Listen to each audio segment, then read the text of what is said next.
এখানে দাঁড়িয়ে না গাড়ি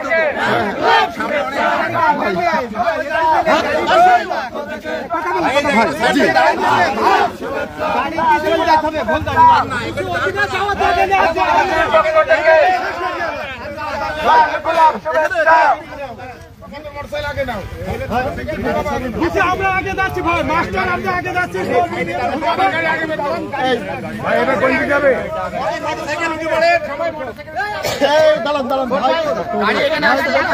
সবার গাড়ি যাবে, গাড়ি আগে বের করেন, আপনাদের গাড়ি আগে বের করেন। ভাই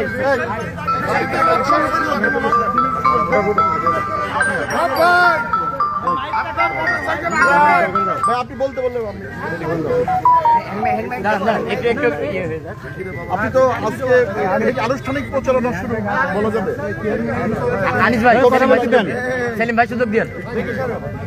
চুপ চুপ। 16 বছর থেকে একটি স্বচ্ছ স্বাভাবিক একটা নির্বাচন চাচ্ছে, অংশগ্রহণ একটা নির্বাচন চাচ্ছে।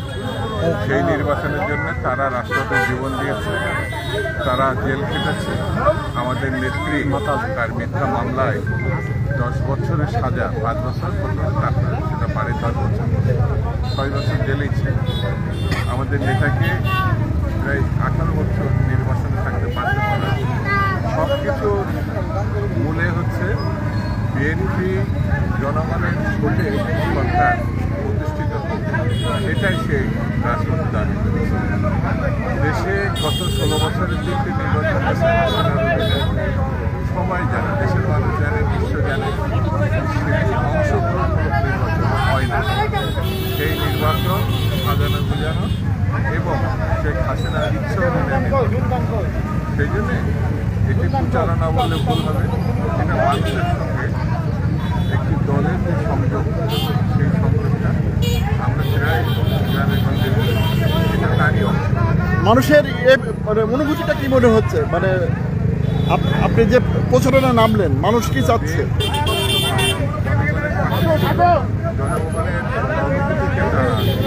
বোঝে আগেও 16 বছর আগেও একাধিকবার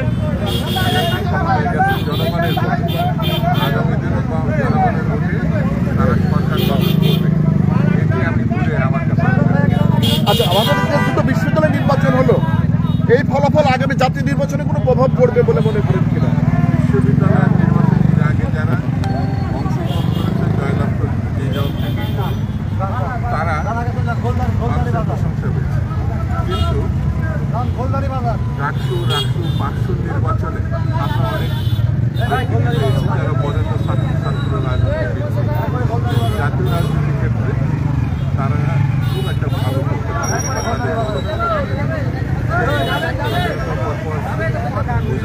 সেলিম, আব্দুর রহমান, এরা প্রত্যেক ছাত্র রাজনীতি পরবর্তীতে জাতীয় রাজনীতিতে ভূমিকা পালন করেছে।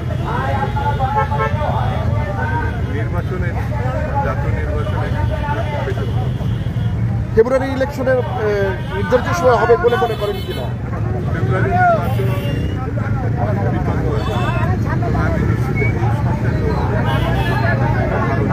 ফেব্রুয়ারির মধ্যে ওই নির্বাচনে বিএনপির জন্য মূল চ্যালেঞ্জ কি হবে? মূল চ্যালেঞ্জ হবে মানুষকে আস্থায় নিয়ে আসা, মানুষকে গণতন্ত্রের সপক্ষে করার জন্য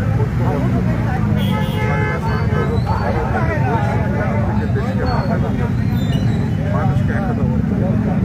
আচ্ছা, এখন আমরা একটা দেখছি, নাম উল্লেখ করে বলি, জামাত ইসলাম তাদের দুটি আসনে প্রার্থীরা প্রতীক ছাপিয়ে এবং নির্দিষ্ট প্রার্থীকে নাম উল্লেখ করে ভোট চাচ্ছে। এটা আমাদের যে নির্বাচন বিধি লঙ্ঘন হচ্ছে কিনা? বা বিধি লঙ্ঘনের কথা বলবো না, এটা খুব আশ্চর্যের ব্যাপার। তারা প্রার্থী দিচ্ছে, 300 প্রার্থী দিয়েছে, কিন্তু তারা আবার নির্বাচনের জন্য বিভিন্ন ইস্যুকে সামনে নেয়।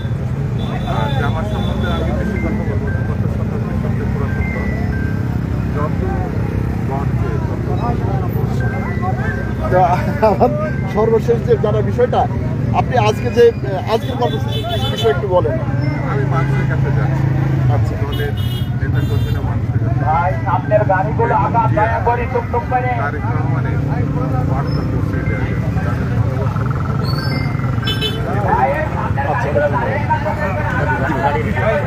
আচ্ছা